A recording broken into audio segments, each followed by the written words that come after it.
কেউ আসুক আর না আসুক, ভাই ঠিক আসবে সিরাপ করতে। ভাই চলে এসেছে সিরাপ করতে।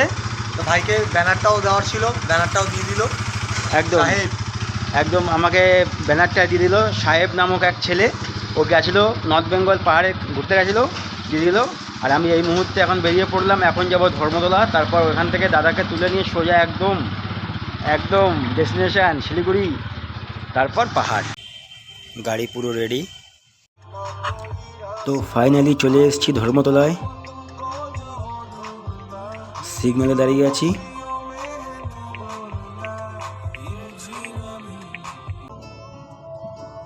বাপরে বাপ, কি জ্যাম দেখো। এই কলকাতার জ্যাম সারা জীবনই থাকবে। আর ঝিরিঝিরি বৃষ্টি তো হতেই রয়েছে কনস্ট্যান্ট। জানি না রাস্তায় কি হবে, কমবে কি না।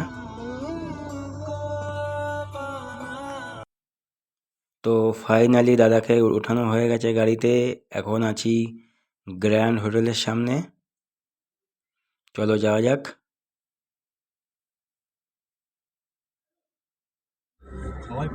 ও লাভলি, পার্ক স্ট্রিট তো পুরো সেজে উঠেছে 25শে ডিসেম্বরের জন্য। ডিসেম্বর মাস আসলে পার্ক স্ট্রিটটা পুরো সেজে একদম একাকার হয়ে যায়। খুব ভালো লাগছে লাইটিংটা।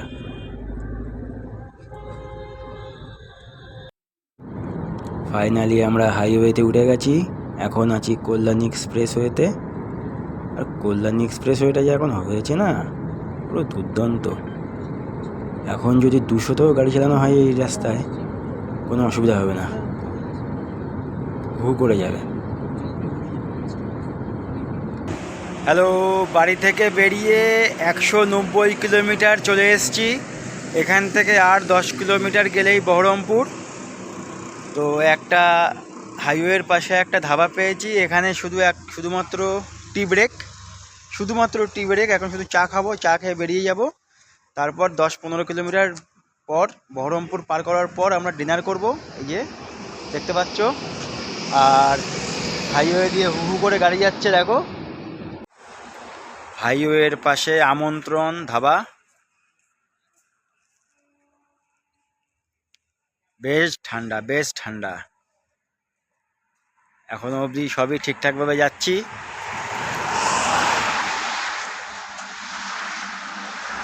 খুব ভালো লাগছে, বেশ ভালো ঠান্ডা আছে। আর হাইওয়ে দিয়ে তো হু হু করে গাড়ি যাচ্ছে, সব ট্র্যাক। এখন ট্র্যাক ছাড়া আর কিছুই দেখা যাচ্ছে না রাতে। 10 কিলোমিটার গেলেই, এইদিকে গেলেই বহরমপুর। চলো একটু ভিতরে ঢুকে চা খাওয়া যাক। এসছে ফাইনালি চা।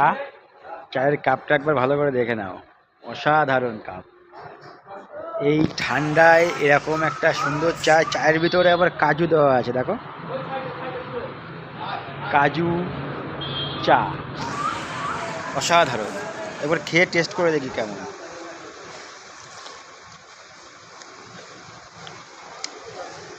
বাপরে, দুধের সর দিয়েছে অনেকটা, উপরে আবার দুধের সর আছে মোটা করে, খুব সুন্দর। তো চা খাই এখন, খেয়ে দিয়ে এখান থেকে বেরাবো।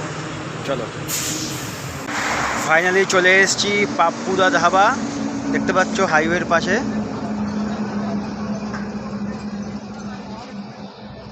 পাপ্পুদা ধাবা 220 কিলোমিটার রান করার পর এটা পেয়েছি আমরা। যতবারই আসি এটাকে দেখি, কিন্তু এখানে কখনো ঢোকা হয় না। তো আজকে এখানে আমরা ডিনার করতে ঢুকবো। তো ডিনার করার পর আবার বেরিয়ে যাব। তো চলো একবার দেখিয়ে দিই পাপ্পুদা ধাবাটা তোমাদের ব্যাক ক্যামেরায়, দেখতে থাকো। দেখতে পাচ্ছ পাপ্পুদা ধাবা।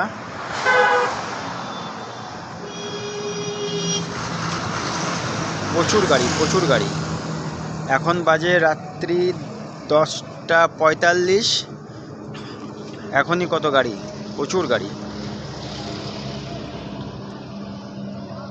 এই যে হাইওয়ে, আমরা এইদিকে যাব, এই সব যাচ্ছে বাস।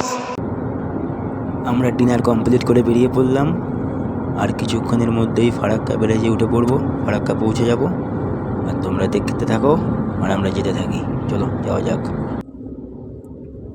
ফাইনালি পৌঁছে গেছি ফারাক্কা ব্যারেজের উপর। এখন আছি ফারাক্কা বাঁধের উপর। এখানে খুব স্লো রাইড করতে হয়, স্পিড লিমিট 20, আর হেডলাইট বন্ধ করে গাড়ি চালাতে হয়। এদিকটাও জল দেখতে পাচ্ছি অনেকটা রয়েছে, আর এদিকটা তো পুরো ফুল লোড জল। আস্তে আস্তে আস্তে আস্তে মুভ করছি, চলো যাওয়া যাক। ফারাক্কা পার করেই আসবে মালদা, তো চলো যাওয়া যাক, যেতে থাকি আর তোমরা ভিডিও দেখতে থাকো।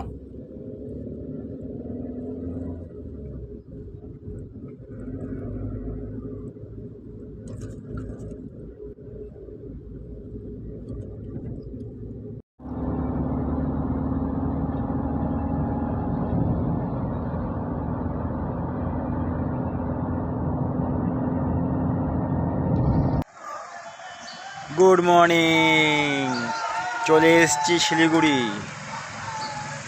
এখন 6টা বাজে, এখন পৌঁছালাম। এই কারণেই এখন পৌঁছালাম, আমরা রাস্তায় অনেকবার দাঁড়িয়েছি, দাঁড়াতে দাঁড়াতে আমরা এসেছি, এনজয় করতে করতে এসেছি। যদি আমরা একটানা আসতাম তো আমরা 5টা বা 4:30 নাগাদ পৌঁছে যেতাম। এখন 6টা বাজে, এখন আমরা পৌঁছেছি। ও ঠিক আছে, এনজয় করতে করতে এসেছি। আর এই হোটেলটা আপাতত 2 ঘন্টা 2.5 ঘন্টার জন্য নিয়েছি। এখানে একটু রেস্ট করে তারপর সোজা পাহাড়ে উঠে যাব। সকালের শিলিগুড়ি, ভোর 6টার শিলিগুড়ি। দেখো বেশ ঠান্ডা এখানে আমি মাথায় টুপি, গায়ে জ্যাকেট পরে আছি। এই কারণেই এখানে 11 ডিগ্রি সেলসিয়াস এখানে চলছে এখন। 11 শুধু 11। এই জিমনি, এই হোটেলটায় নিয়েছি, হোটেল রয়্যাল সিটি। একটু 2-3 ঘন্টার জন্য এটা নিয়েছি। এখানে 2-3 ঘন্টা রেস্ট করে পাহাড়ে উঠে যাব। তো চলো টাটা। এবারে শিলিগুড়ি থেকে পাহাড়ে যাওয়ার ভিডিওটা আবার তোমাদের দেখাবো। আপাতত আমাদের কলকাতা থেকে শিলিগুড়ি পর্যন্ত মোটামুটি তোমাদের দেখানোর চেষ্টা করলাম, যতটুকু পারলাম দেখিয়েছি। Tata, by.